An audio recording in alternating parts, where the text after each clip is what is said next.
अस्सलाम वालेकुम बेटा।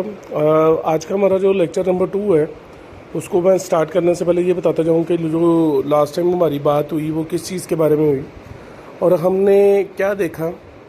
हमने लास्ट टाइम देखा कि जी जो भी आपका क्या कहते हैं करंट एसेट्स और करंट लाइबिलिटीज़ क्या होती हैं, उससे पहले हमने अकाउंटिंग की डेफिनेशन के बारे में बात की। अकाउंटिंग मैंने कहा जी कि एक आर्ट है जिसमें हम रिकॉर्डिंग करते हैं, क्लासिफाइंग करते हैं, समराइजिंग करते हैं, एनालिसिस करते हैं और बिजनेस ट्रांजैक्शंस को चेक करते हैं। फिर हमने बड़ी सिंपल सी बात करता जाऊँ तो बात की कि जी वो कौन कौन सी चीज़ें हैं जिनके ज़रिए करंट लाइबिलिटीज़ बनती हैं। करंट लाइबिलिटीज़ के बारे में जो कॉन्सेप्ट मैंने दिया था वो दो तरह की लाइबिलिटीज़ थी। एक वो जो 1 साल से ज़्यादा मुद्दत के लिए होती हैं और एक वो जो 1 साल से कम मुद्दत के लिए होती हैं। और उस सारे कॉन्सेप्ट को जिस वक्त मैंने एक्सप्लेन किया, जिस वक्त मैंने सारा कुछ बयान किया, मैंने बोला कि इनमें जो सबसे ज़्यादा इंपॉर्टेंट चीज़ है वो है हमारी पे रोल वगैरह, हमारी ऐसी लाइबिलिटी जो कि वेजेस की शक्ल में देनी होती हैं, सैलरीज की शक्ल में देनी होती हैं। और उसमें मैंने ये भी डिस्टिंग्विश पैदा किया कि जो पे रोल होती है बेटा वो आम तौर पर 2 तरह के मज़दूरों के बारे में बात की जाती है। उसमें एक होते हैं वो जो मैन्युफैक्चरिंग होते हैं।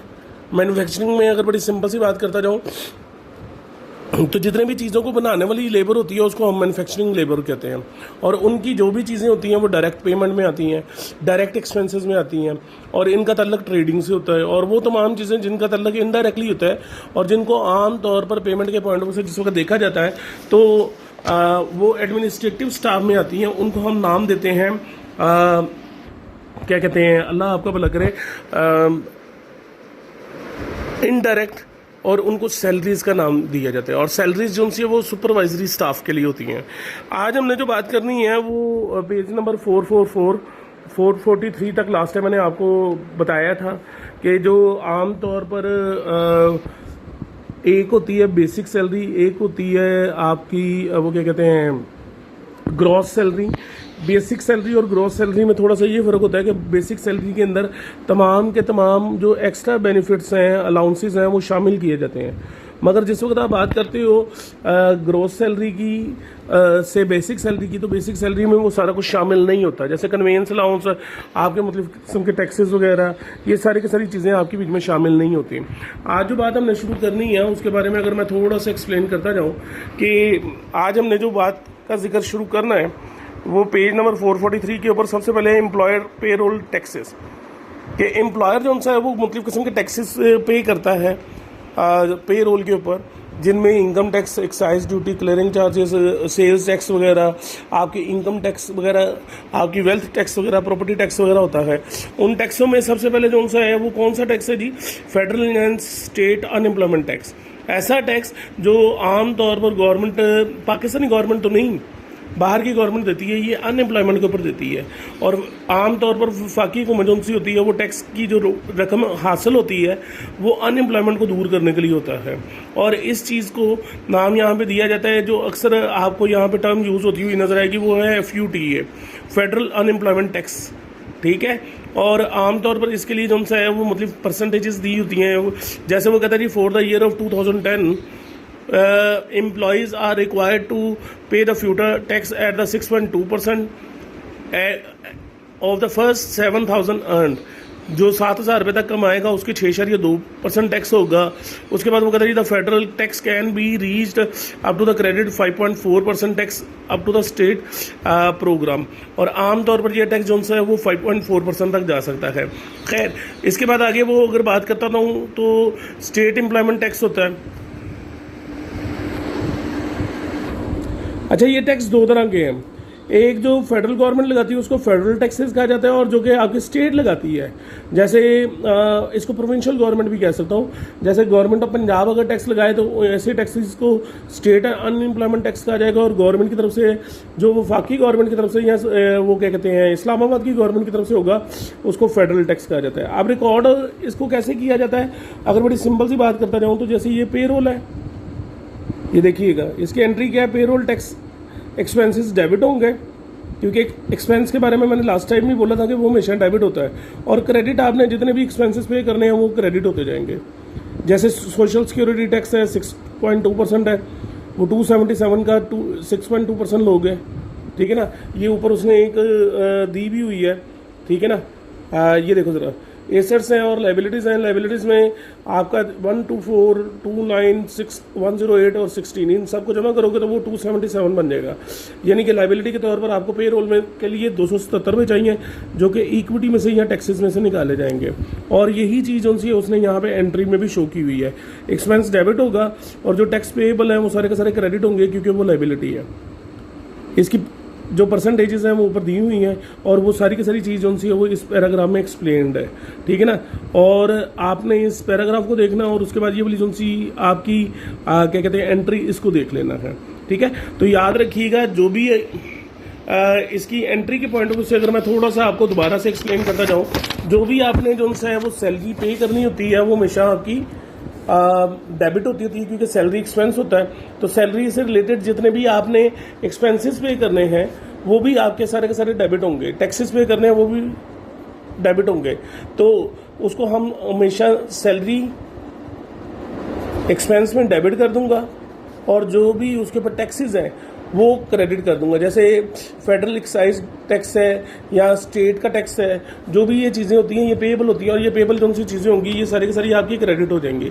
तो इसका मतलब है एक्सपेंस टू लाइबिलिटी, एक्सपेंस हमेशा बढ़ता है तो वो डेबिट होता है और लाइबिलिटी हमेशा बढ़ती है तो वो क्रेडिट होती है, और उसकी जो जो अमाउंट होगी वो हमेशा क्रेडिट हो जाएगी। और ये आपकी एंट्री आम तौर पर बनेगी किसी भी एक्सपेंस को पे करने के लिए।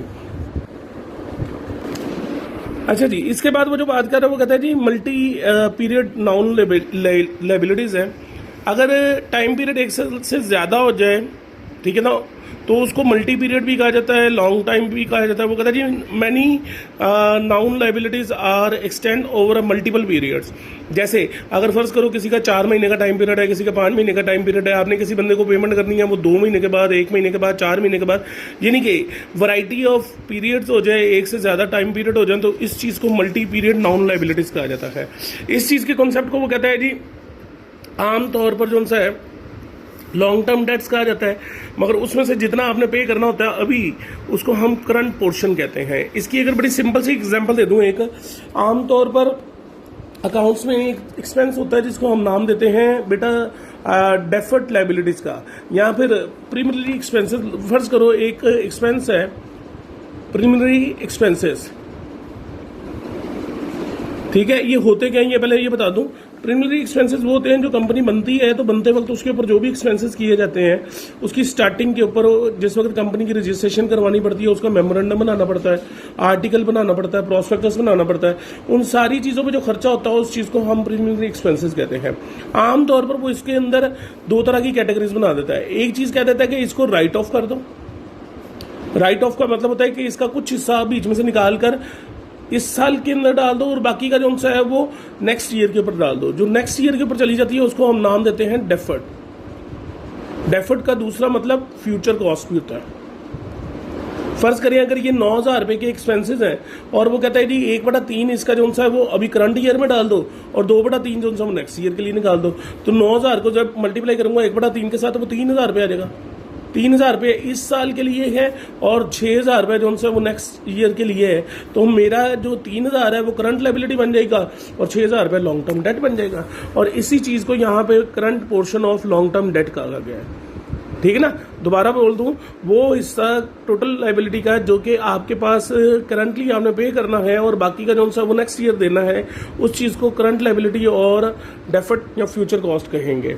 उसके बाद आमतौर पर जो डिफरेंट किस्म के कॉन्सेप्ट होते हैं जिनके अंदर आपको जो सा है वो क्या कहते हैं। अच्छा, यहाँ पे एक इनकी ना रिलेटेड जो सी है वो एक डिसीजन इनसाइड के अंदर लाइबिलिटी लिमिट बताई हुई है और नीचे उसके अंदर उसकी आंसर भी बताया हुआ है कि इसका आंसर जो सा है वो कहाँ पे करके लिखा हुआ है और इस लाइबिलिटी को किस तरह से देखा है। जैसे कि उसने पहले बताया है कि why does a creditor prefer to the note payable on the past due account payable. सबसे पहले तो ये बताएं कि अकाउंट पेबल की जगह पे नोट पेबल क्यों प्रेफर करेगा। तो याद रखिएगा, अकाउंट पेबल वो होता है जो लिखे बगैर होता है और नोट पेबल वो होता है जो कि आपने इन शेप ऑफ जो सा है वो क्या हो, पेपर स्टैम्प पेपर पे लिख के दिया हो। तो मेरे ख्याल से हर बंदा यही चाहता है कि वो अपनी पेमेंट को सिक्योर करे और वो मेरे ख्याल से लिखे हुए में ज़्यादा सिक्योर होगी। और वो कहता है जी ये company pays an employee of 3,000 per month. The companies of federal unemployment tax की बात करें इज द रेट ऑफ 0.8%, तो 2000 का 0.8% लूंगा। उसके बाद वो कहते हैं 7000 का 4.4% लूंगा। सोशल सिक्योरिटी, इसी तरह ये सारे के सारे टैक्सेस जो हैं वो क्रेडिट होंगे और इनका जो सम होगा वो एक्सपेंस पेबल के तौर पर डेबिट होगा, जैसा कि ये पीछे एंट्री दी हुई थी। जितने भी टोटल पेरोल टैक्सेस हैं वो डेबिट होंगे और ये सारे के सारे जो टैक्स आपने कैलकुलेट किए हैं ये सारे के सारे क्या होंगे, क्रेडिट होंगे। इसी तरह अगर आपको हेल्थ और पेंशन बेनिफिट दिया जा रहा है मुख्तलिफ किस्म का, तो उस चीज़ को भी यहाँ पे डिस्कस किया गया है। जैसे कि अगर एक एम्प्लॉई है उसकी एज के हिसाब से उसकी इंश्योरेंस करवा ली जाए, उसको भाईजान कोई ना कोई पेमेंट की जाए विद रेफरेंस ऑफ क्या कहते हैं इंश्योरेंस के प्रीमियम के हिसाब से, तो याद रखना इस सारे को एम्प्लॉय बेनिफिट एक्सपेंस कहा जाएगा। और मैं फिर दोबारा बोल दूं कि एक्सपेंस हमेशा डेबिट होगा और इनकी जो भी अमाउंट निकलेगी इंश्योरेंस की और उसकी रिटायरमेंट प्लान की वो क्रेडिट हो जाएगी। ठीक है जी। उसके बाद अगर फर्ज करो एक बेनिफिट होता है जो एम्प्लॉय को आमतौर पर दिया जाता है, वो होता है वकेशन बेनिफिट्स। एक बंदे को जो सा है वो कहीं पे जॉब कर रहा हो तो उसको मुख्तलिफ किस्म के हॉलीडेज ट्रिप मिलते हैं, जो मुख्तलिफ किस्म की ट्रेनिंग्स मिल जाती हैं जहाँ पे वो एक जगह से दूसरी जगह जाता है, ट्रैवलिंग करता है, उसके तमाम के तमाम एक्सपेंसेस भी कंपनी बेयर करती है, तो वो भी आमतौर पर वोकेशन बेनिफिट्स में आ जाता है। और इसकी भी डेफिनेशन वही होगी, वोकेशन एंट्री वही होगी, वोकेशन बेनिफिट एक्सपेंसेस डेबिट हो जाएंगे और उसके बेनिफिट्स के लिए जो पेएबल अमाउंट होगी वो क्रेडिट हो जाएगी। उसके बाद आपके बोनस प्लान होता है। बोनस प्लान का मतलब क्या है बेटा, आपको आपके काम के ऊपर कुछ एक्स्ट्रा दिया जाए। ठीक है, जैसे अक्सर जो उनसे सेल्स के लोग होते हैं उनको पता होगा कि सेल्स के अंदर जो भी टारगेट अचीव किया जाता है उस टारगेट को अचीव करने के ऊपर आपको कुछ एक्स्ट्रा अमाउंट दी जाती है, उस चीज़ को हम नाम देते हैं वो क्या कहते हैं, बोनस प्लान। और जब बोनस प्लान की बात करूं तो ऑटोमेटिकली इसके अंदर भी वही जितना एम्प्लॉय का बोनस होगा वो डेबिट कर दूंगा और वो बोनस पेएबल क्रेडिट हो जाएगा लायबिलिटी के तौर पर। जैसे वो यहाँ पे कर रहे हैं कि जी bonus is equal to be 5% of the net income. Net income का 5% होगा और which equals to the 2,10,000 minus the bonus is the equal. तो याद रखिएगा 0.5% ऑफ इसको इस तरह से भी कैलकुलेट कर सकता हूँ, 2,10,000 का 0.5% लूंगा, जो जवाब आएगा उस जवाब को 2,10,000 रुपये में से क्या कर दूंगा, माइनस कर दूंगा। ठीक है जी, 2,10,000 रुपये में से इस जवाब को माइनस करूंगा तो जो तकरीबन आम तौर पर जो सा है वो क्या कहते हैं 10,500 के करीब आ जाएगा और 10,500 को बीच में से इसके निकाल दूंगा तो ऑटोमेटिकली जो बाकी अमाउंट बन जाएगी वो तकरीबन 1,95,000 बन जाएगी। ठीक है, 1,99,500 बन जाएगी। वो बीच में से निकाल कर जो बच जाएगी वो वाली अमाउंट का आपका क्या कर देंगे, एंट्री कर देंगे। ये देखें यहाँ पे। उसके बाद आगे है जी वारंटी लायबिलिटी। अच्छा, यहाँ पे दो कॉन्सेप्ट आपको क्लियर करता जाऊँ, एक वारंटी है और एक गारंटी है। बेटा वारंटी और गारंटी दोनों में फ़र्क क्या है, अगर तो चीज़ आपको वही वाली रिपेयर करके दूँ तो उस चीज़ को वारंटी कहा जाता है, और अगर उस चीज़ की जगह पे कोई नई चीज़ कैलकुलेट करके दूं या कोई नई चीज़ दूं तो वो गारंटी होती है। मिसाल के तौर पर आप फ़ैन खरीदते हैं तो बेटा उस पर गारंटी होती है। आप अगर कोई गाड़ी वगैरह वो क्या कहते हैं सेल फोन वगैरह वो खरीदें तो उसके ऊपर आपकी क्या होती है, वारंटी होती है, बिकॉज उसमें वो चीज़ आपको रिपेयर करके दी जाती है, उसकी जगह में नई चीज़ नहीं मिलती। मगर फ़ैन अगर जल जाए तो उसकी जगह में नया फ़ैन मिल जाता है। तो याद रखिएगा वारंटी की भी जो अमाउंट होगी वो वारंटी एक्सपेंसेस डेबिट होंगे और एस्टिमेटेड वारंटी लायबिलिटी क्रेडिट होगी। और जब आप इसको क्या कहते हैं रिप्लेस करके दो तो किसी पार्ट के जरिए तो एस्टिमेटेड वारंटी लायबिलिटी जो उनसे क्रेडिट की हुई थी, जितने की आपने क्रेडिट की हुई थी वो 640 रुपये थे, वही 640 में से 200 का पार्ट आपने उसको डाल के दिया तो 200 का पार्ट आपका डेबिट हो जाएगा और ऑटो पार्ट में से वो 200 रुपया निकल जाएगा। यानी कि टोटल लायबिलिटी आपकी 640 रुपये है, इसमें 200 का पार्ट है और तकरीबन 440 रुपये जो है वो उसकी मजदूरी की है। ठीक है ना। आगे वो कहते हैं कि मल्टी पीरियड वारंटी के अंदर हाँ नेक्स्ट आपका जो कॉन्सेप्ट है वो बेटा मल्टी वेरिएबल के अंदर यही आता है कि मतलब किस्म की जो सी जैसे आप वारंटी पूरे साल के लिए होती है, इसी तरह आपने पीछे इंश्योरेंस के बारे में पढ़ा, वो 2 माह 3 माह 4 माह की भी हो सकती है। आपने हेल्थ और पेंशन के बारे में पढ़ा तो वो आमतौर पर 5 साल 6 साल की होती है, जिसमें से कुछ का हिस्सा जो उनसे वो राइट ऑफ किया जाता है डेफर्ड के तौर पर, नेक्स्ट ईयर के लिए कुछ छोड़ दिया जाता है और कुछ इस साल के लिए रख दिया जाता है। ये सारी चीज़ों को देखने के बाद अगली चीज़ है कॉन्टीजेंट लायबिलिटी। बेटा कॉन्टीजेंट लायबिलिटी क्या होती है, जरा गौर से सुनना। ऐसी तमाम लायबिलिटीज जो कि अभी श्योर नहीं होती, जिनके ऊपर कोई ना कोई मुकदमा चल रहा हो, कोई ना कोई चीज़ चल रही हो, उस चीज़ को हम कॉन्टीजेंट लायबिलिटी कहते हैं। अगर बड़ी सिंपल सी बात करता जाऊं तो इसकी डेफिनेशन ये बन सकती है, the action of past which may be arise as a asset और लायबिलिटी इन फ्यूचर। कि पास्ट का कोई ऐसा काम जो आने वाले वक्त में आपके लिए एसेट भी बन सकता है और लायबिलिटी भी बन सकता है, उस चीज़ को कॉन्टीजेंट लायबिलिटी कहते हैं। अब आपको कि ये कैसी डेफिनेशन है कि action of the past which में भी अराइज एज एसेट और लायबिलिटी इन फ्यूचर, तो जरा गौर से सुनना। मैंने एक प्लॉट खरीदा, उस प्लॉट के ऊपर जो सा है वो किसी ने कब्जा कर लिया, उस कब्जे की वजह से मैंने उस पर मुकदमा कर दिया। अब मुकदमा मैं जितनी देर तक जीतूंगा नहीं, वो मेरा ना एसेट है ना लायबिलिटी, और आम तौर पर मैं अगर जीत जाता हूं तो वो मेरा एसेट बन जाएगा और नहीं तो वो मेरी लायबिलिटी बन जाएगी अगर हार जाता हूं तो। इसका मतलब क्या है कि आपकी कॉन्टीजेंट लायबिलिटी वो होगी। इसी तरह एक वर्कर था, वो आपकी मिल में जो सा वो काम कर रहा था, उसकी डेथ हो गई ऑन स्पॉट किसी भी वजह से, किसी भी हादसे की वजह से। अब उसके घर वालों ने आप पर क्लेम किया, उसकी डेथ का, उसकी इंश्योरेंस का, ये तमाम के तमाम क्लेम अगर वो जीत जाते हैं, आपको कंपनसेशन देनी पड़ती है। तो बेटा ये चीज़ जो सी है कॉन्टीजेंट एसेट्स और कॉन्टीजेंट लायबिलिटीज में आएगा। दोबारा बता दूं तो एक्शन ऑफ पास्ट के मैंने पास्ट में एक प्लॉट खरीदा विच में भी arise as asset and liability in future, मगर आने वाले वक्त में वो मेरे लिए एसेट भी बन सकता है और लायबिलिटी भी बन सकता है। तो ऐसी चीज़ को कॉन्टीजेंट एसेट या कॉन्टीजेंट लायबिलिटी कहते हैं। अब याद रखिएगा, कॉन्टीजेंट एसेट और कॉन्टीजेंट लायबिलिटीज को कभी भी बुक्स ऑफ अकाउंट्स में नहीं लिखा जाता। ये पूरी की पूरी बुक ऑफ अकाउंट्स में एक नरेशन के तौर पर आती होती हैं, एक लाइन के तौर पर आती होती हैं, जिसमें ये इन्फॉर्म कर दिया जाता है कि जी ये तमाम की तमाम चीज़ें अभी पेंडिंग है, इनके ऊपर मुकदमा चल रहा है, अगर जीत गए तो एसेट है, अगर हार गए तो लायबिलिटी है। यहाँ पे भी वो कुछ सर्कल में यही बता रहा है कि कॉन्टीजेंट लायबिलिटी जो सी है वो 2 तरह की हो सकती है। एक प्रोबेबल वो होती है जो प्रोबेबिलिटी से निकला है, चांसेस पर होती है, आप जीत भी सकते हो और नहीं भी। और वो भी प्रोबेबिलिटी 2 तरह की होती है, एक जिसका एस्टिमेट लगा सकते हो और एक जिसका एस्टिमेट नहीं लगा सकते।